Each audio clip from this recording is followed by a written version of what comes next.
Good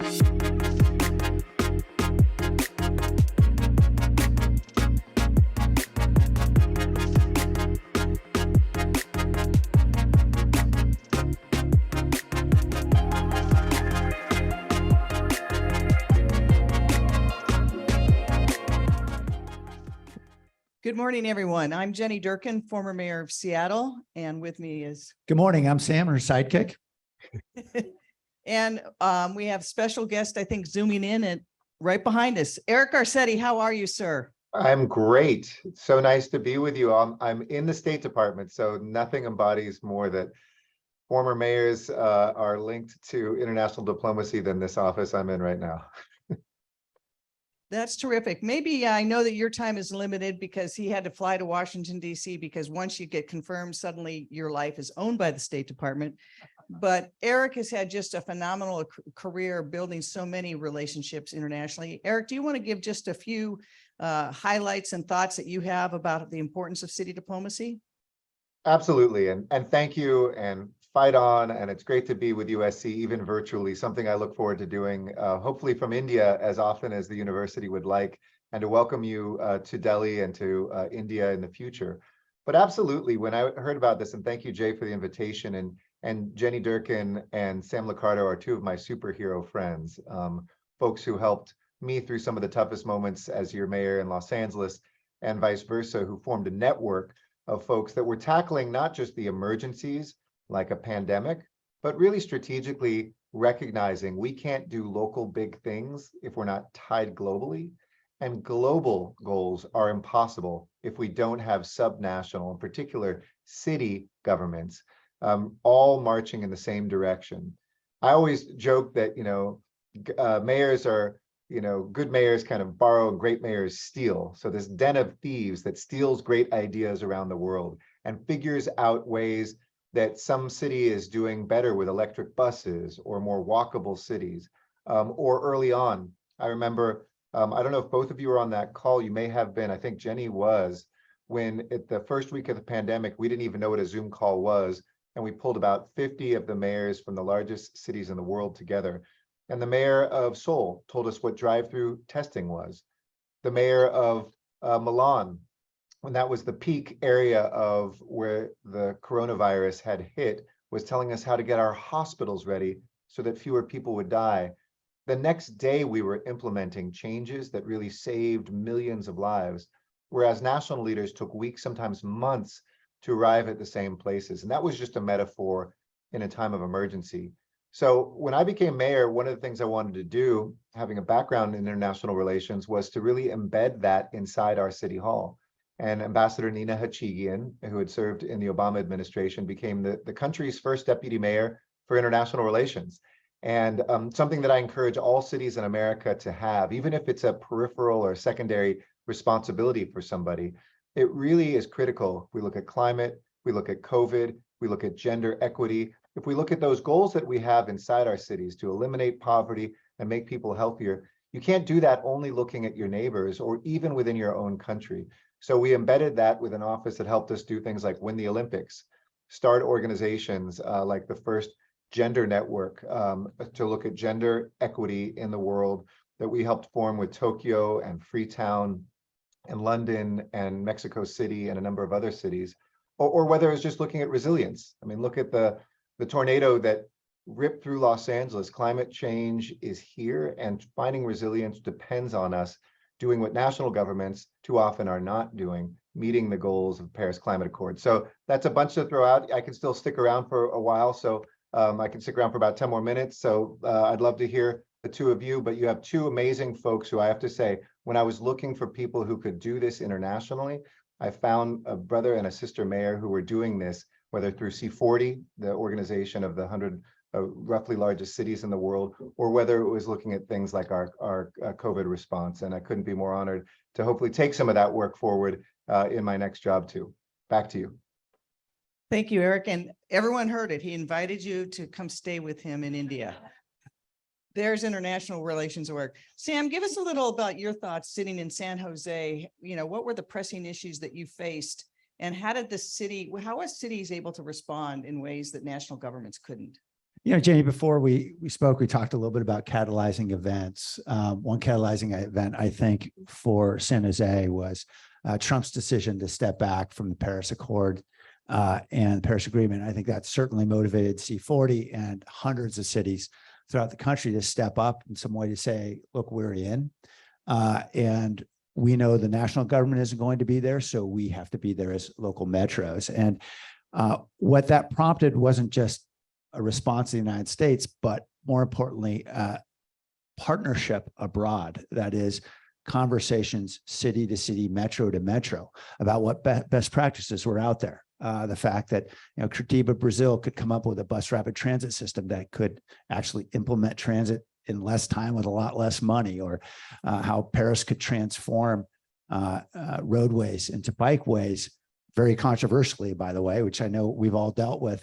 But it's seeing those models, talking to those cities about how they can do it and how we can do it together. I think that event really forced a lot of us to start looking abroad and thinking about how we can better partner. You mentioned a catalyzing event as well.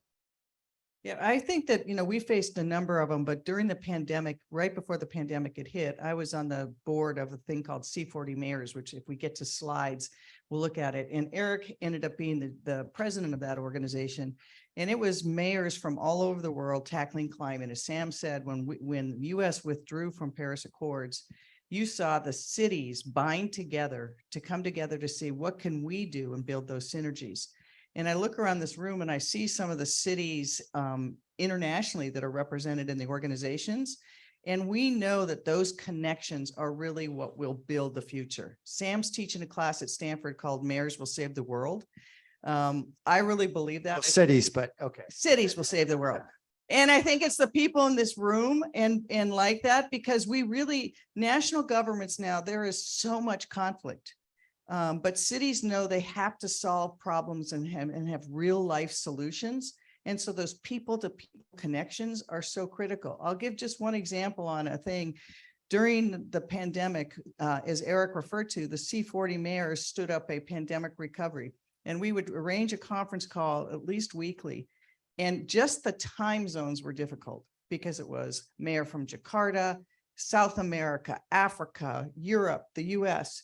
And sharing stories on what are you seeing, what can we do, how do we make sure the global South is not left behind on vaccines, on, you know, testing. Wealthiest cities and the wealthiest nations in the world couldn't get access to any PPE or testing. We had no testing whatsoever. And so on one of the conference calls, I had the mayor of Seoul, South Korea stay afterwards and say, look, you just opened a consulate in Seattle. You have the world-class testing. Can we get testing from you? And the first 200,000 test kits that Seattle had to roll out, it got internationally. So that's just an example of things that can happen, you know, city to city. Eric, do you want to follow up? I know your time is limited. Yes, I think that's exactly right. I mean, I think the most moving experiences I've had outside of, you know, the tragedies that we have to sometimes confront at cities, a shooting, floods, things like that. But the most moving ones have really been on these global connections that we've made. For instance, we were thinking through seismic safety and being able to have a network of folks. Mexico City has an early warning system. Japan has an early warning system. And so we built the first early warning system for earthquakes in American history, inspired by and built from that. And we got then California to do the same and to follow on. So people might have a few seconds, life-saving seconds, before the big one hits or when it's started but hasn't arrived in your city to get someplace safe. The Olympics was another great example. I mean, pursuing the Olympics, it's quite a journey. It's the toughest political campaign I've ever been through. But it was also one in which you find your allies and connect with folks. Governor Koike, which is what they call the mayor of, the title is governor in Tokyo, she and of course, Anne Hidalgo, the mayor of Paris, became really close friends. How can we turn the Olympic movement into something bigger than it is right now? Because it certainly had tough times where people just look at it as VIPs and wealthy folks getting the gold seats and autocratic governments subsidizing what's a money loser. And now we're transforming and getting back to the roots of this being an instrument of peace, an instrument of cultural understanding, gender equity, and so much more.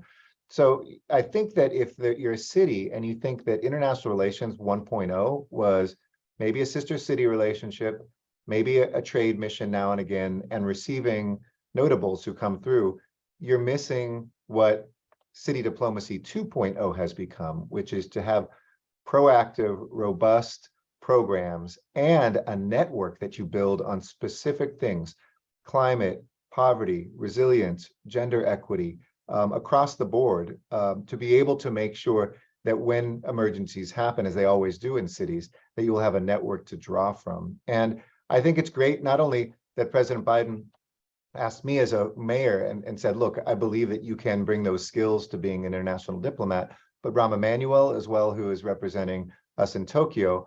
I joked today with some folks, I thought Clash of Civilizations was a book written for when Rahm Emanuel went to Japan, but he's been a runaway hit.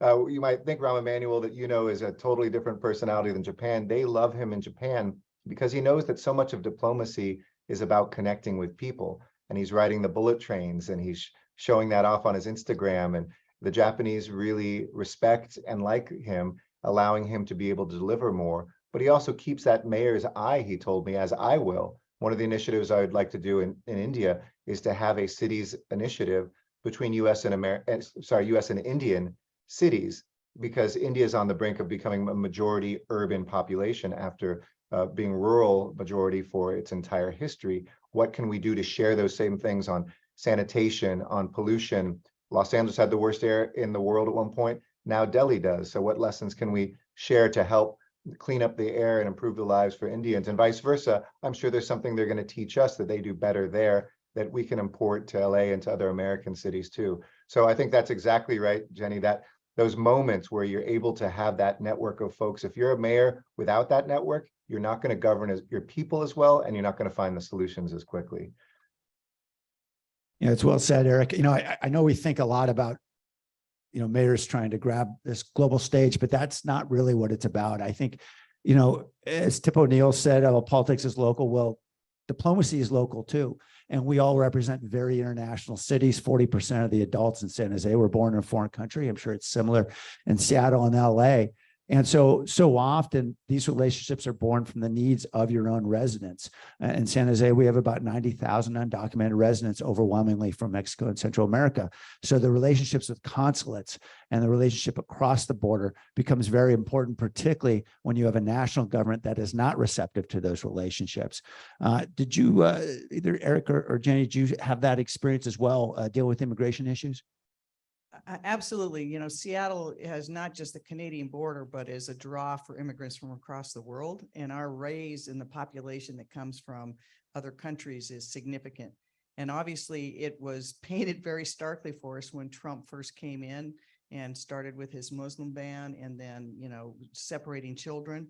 And you saw not just me as mayor of Seattle, but mayors throughout the US connected with mayors across the world say, no, we have to have more humane and more just policies than that. And so I think when you see those catalysts, you see the importance of the very deep relationships that city to city diplomacy can have. And again, you know, mayors don't have a choice and cities don't have a choice when they give services. You know, there's no red or blue garbage cans. There's just garbage cans you got to pick up, you know, and the connections are all connections on how do you really improve for us, our residents, but for the other residents.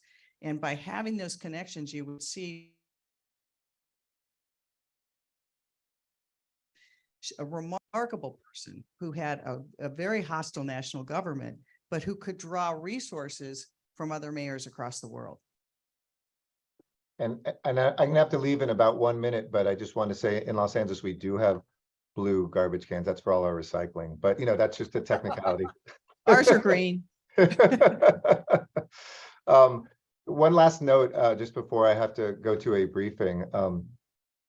Keep this initiative going. And for everybody that's out there, every American should be pressuring their city hall and asking them, do you have, whether it's a deputy mayor or a key person for global relations, and what are the networks that you're a part of in your strategies? I think that that's something from the ground up there's no American city that doesn't have a diverse population. What you were talking about just now with migration and immigration, we are part of the international kind of group, subnational group on migration, Mayor's Migration Forum.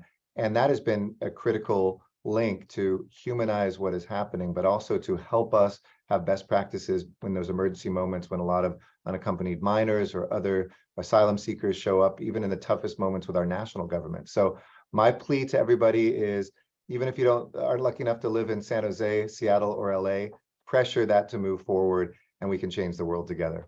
Thank you all so much. I'll see both of you soon. Love you. Safe travels, Eric. Okay, Take care. Take care. That's terrific just to see him. Because I'm from Seattle, I'm just going to put a few slides up because Microsoft would do it. So if we could just throw my slide deck up just to kind of outline for some of the things. And there's one picture in here. I won't go through all of it, but I think the things that cities can do globally is build those connections that can't be built otherwise. And that really gives us the ability to, to meet the common challenges. We're closest to the communities, so you're closest to community solutions when you're in cities. Having more agility than national governments. There is no national government in the world that can move at the pace that justice demands, that climate change demands, those emergencies. And so cities have to, because they have to respond. The true laboratories of experiment, I really believe, are the cities. They're no longer the states or small national governments. And the economic power and populations in some of these major things like C40, we represent most of the economic power of the world. So we can help channel that to the areas that don't have it. C40 mayors I talked about on climate actions, it was critical for when US withdrew from the Paris Accords. And it really is a global network that was united around confronting climate change. It is C40, the thing that was really defining for that was to say, how do we solve this together and step in where our national governments will not step? This picture, I think, is worth 1,000 words. No city faces just one emergency. So during the pandemic, there was the COP in Glasgow, and these are some of the mayors from around the world: London, Los Angeles, Paris, myself, Copenhagen, India. And those were just some. We took a train from London to Glasgow as a unit.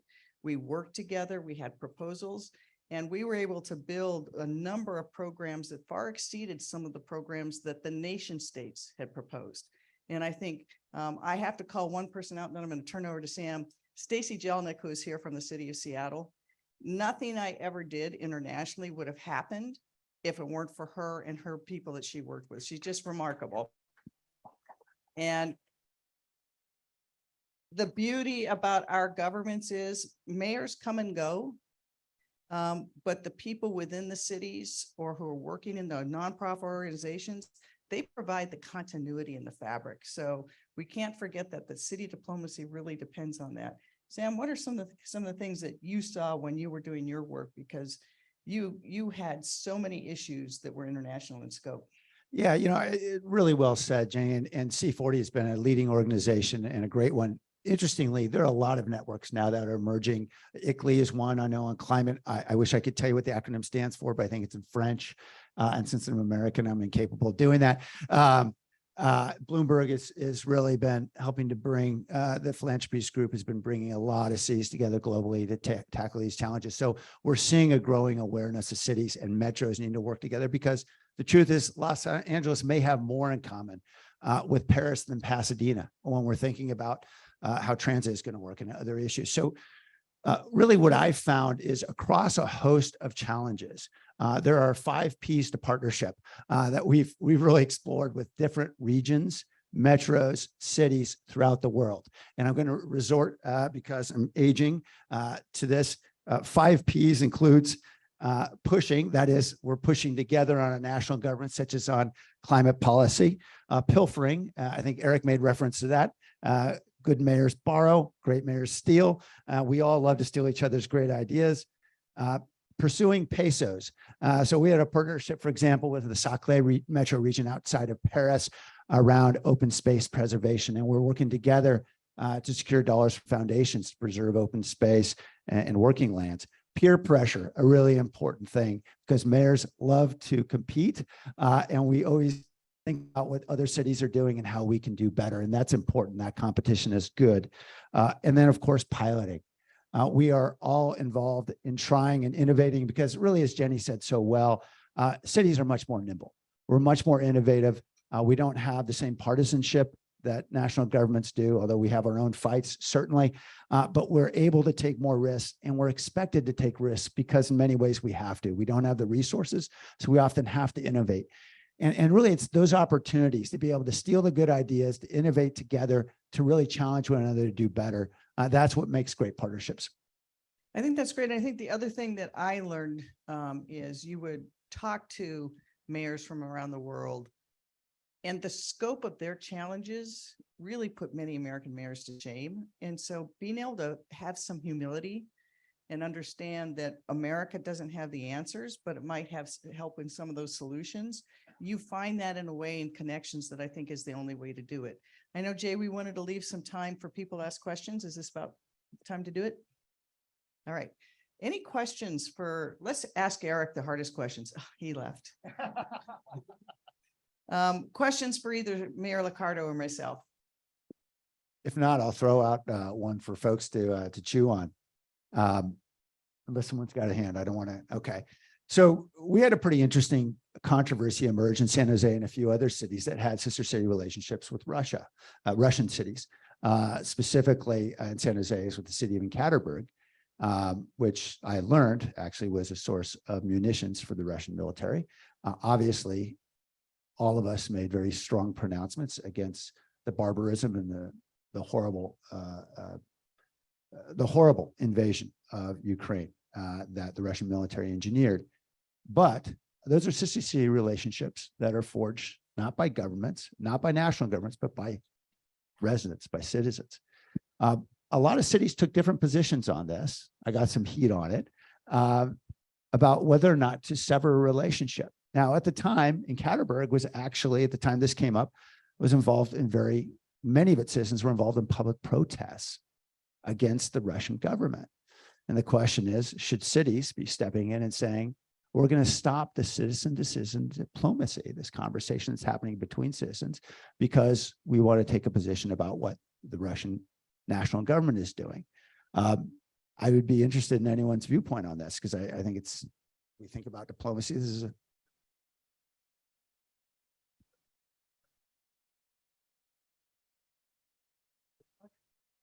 So there's no reason why I think you should do it on a subnational basis.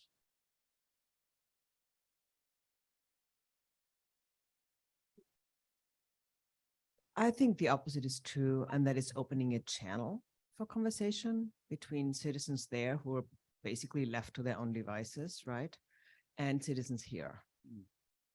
So we can strengthen that connection and also understanding and back them up and really be helpful. And we know that some more people, I think logistically that makes a nightmare for some people. How do you keep those channels open when there's sanctions and so much public approbation? You had something you were going to add. Oh, we'll get that to you.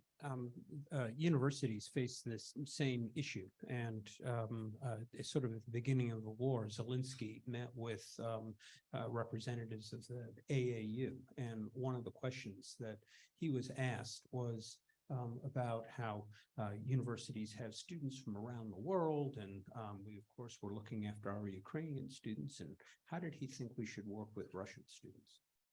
And this was very hard on Zelensky. I mean, it was a Zoom conference, but he tensed up and he thought about it. And it was interesting. His ultimate response was that, of course, you have to honor those who want education, and you look after all students because they're students, but at the same time, they're supported by their society. And at some point, the individual has to choose.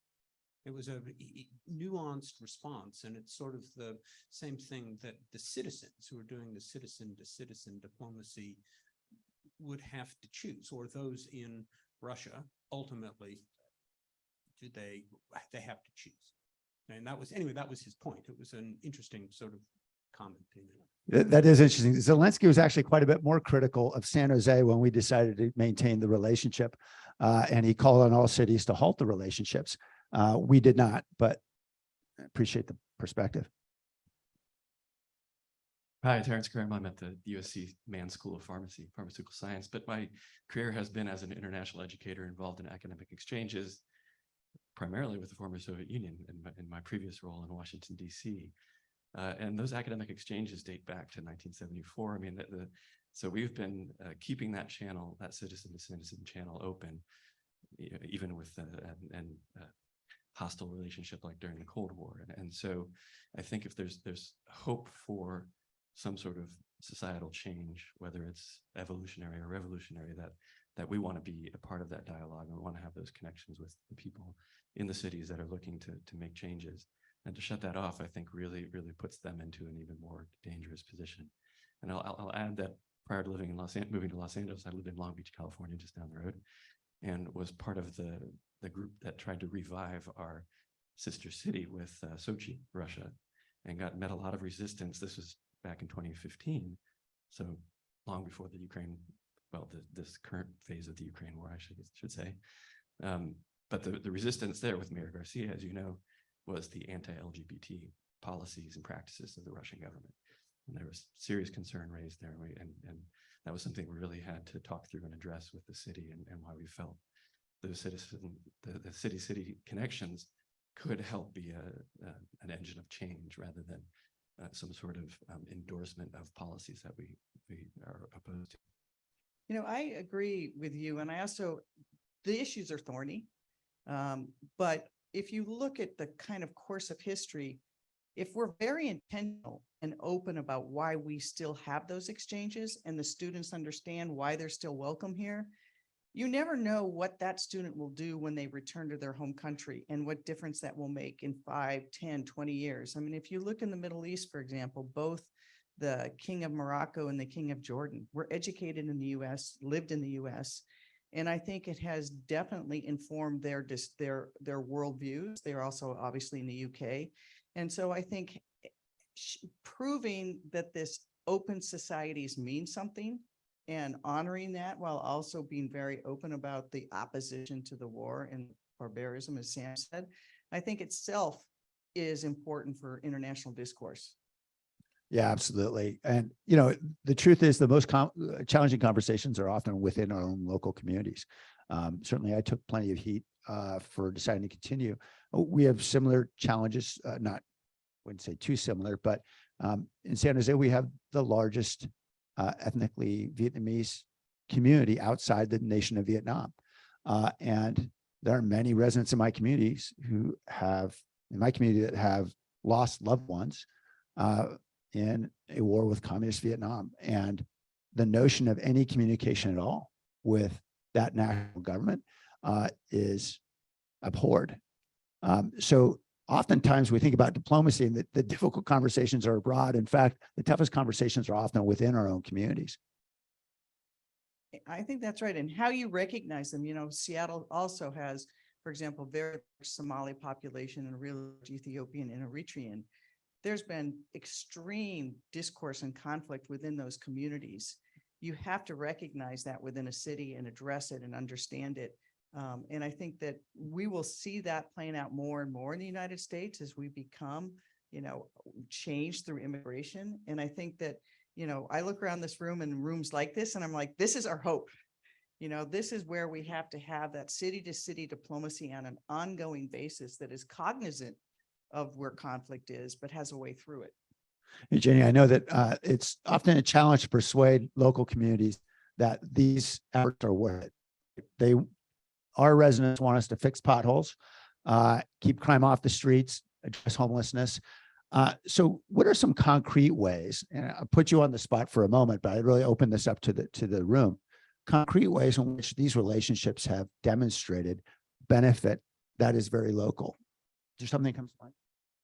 I think there's so many. I think, first of all, I think having a large immigration population in Seattle has enriched us on every front. And if you look, whether it is in education or the arts, innovation or technology, having that influence has benefited us. And then it also benefits in terms of our connections with some people's home countries. because, for example, the relationship with India has increased and been more important over the years as more and more engineers and people were recruited to work in our tech scene, and it gives us really insights, but also creates conflict. At the very beginning of the pandemic, it was really palpable in Seattle, the anti-Asian and particularly anti-Chinese sentiment. And it was incumbent upon me as mayor and other leaders to stop. And I think that those communities who contribute so much also are vulnerable to those international conflicts. And you have to be really cognizant of that as a city. Yeah, certainly in our own experience, what we saw in working with other cities, and particularly in borrowing or stealing their good ideas, was a way to mitigate some of the concern about being the guinea pig or the laboratory rat on a particular unique challenge. We were one of the first cities in California and country to ban plastic bags, for example. I spent a lot of time talking to friends in Mexico City and the government there because they had done it years before. They figured out how to do it. People still went shopping in Mexico City and it worked. That's a small thing, but obviously important as we're thinking about the future of how we're dealing with waste. A host of other challenges, for example, I know that city delegations are routinely going to places like Amsterdam, Copenhagen to look at bike infrastructure. I guarantee you there is no battle that is more fierce on the streets of our cities than over parking and taking parking away to put in a bike lane or a segregated or separated bike lane. And these are fierce battles that are far worse than anything you'll see internationally. But being able to see other cities that have done it and see that folks are using those resources, those assets, and they're making the city better, really valuable. And then finally, we've had a relationship with Barcelona for some time as we've been building out a transit infrastructure. I know you've had a lot of, we've both had, I'm sure, plenty of war stories to tell about problems in building out transit. It all costs too much, takes too long, but we still have to do it because it's so critical. And Barcelona figured out a way to really implement what we call a single bore design that would avoid essentially turning the middle of your city into a war zone for construction. Really important engineering feat, had never been done before in North America. We saw it was done in Barcelona, so we stole the idea, and now we're doing it in San Jose, and hopefully that's going to keep a lot of small business owners and their families going, because the last time we implemented transit improvements in the downtown, it literally put hundreds of families, out on the street because of the severe, it was back in the 1980s, severe impacts. So it's those kinds of ideas that are so critically important in these international dialogues. And they do have real concrete benefits to our own communities. I think that's true. And well, I think we're close to the end, Jay. Two minutes. All right. And I think you saw that during the pandemic because a lot of cities talked about the 15-minute city. And we were forced into it during the pandemic, because we had shutdowns, people were stuck from home. And what we saw was that natural migration of people would venture out just to their local businesses once they reopened, whether the coffee shop, the grocery store, people wanted to be able to get there and back. And I think it showed us that it is a feasible thing. We saw Paris do it at large scale. We know that it's a solution for climate. And so some of these emergencies require that what has just been thought before has to become reality. I think we're close to closing it up. Any final questions or thoughts? We have one in the back of the room. Thank you. What is the process or the criteria you use in identifying which international cities you want to partner with? I'd say there are two processes for us in San Jose. If it's a sister city relationship, it always starts with the community. Question is, are there residents in our city who care enough about this to invest their time, energy, and resources to make it work? Because it can't happen from City Hall. We're the most thinly staffed city in the country, and we just can't do it. But when it comes to other kinds of partnerships, it's really about who's got similar challenges and who's got great ideas. And then we're reaching out and having those sometimes mayor to mayor conversations, sometimes it's staff to staff. And those are informal relationships, but they can often last many, many years. Yeah, I would say similar. Sister cities are our foundation, and most mayors either inherit those. In Seattle, we weren't forming too many new ones. And when we thought about it, it was the pandemic, so it was too late. And then I was in C40 mayors. I was one of the North American governors on the board of, I don't know what they called it, board of directors, I think they called it. And from that, I think you leapfrog because you meet a mayor in that who says, oh, you need to talk to Mayor X, who's not even in the organization. And so then you draw together because it's really united around the challenges and those kind of form the interests. All right, I think we are at the end of our time. I want to thank everyone for this. Thank you for your work. And I will echo what Mayor Garcetti says. Keep at it. It is more important than you know. I want to thank Mayor Liccardo for calling an audible and showing up here in Los Angeles. He's been a remarkable mayor and was a good friend, and it's great to be on the campus. So thank you all very much for everything you're doing.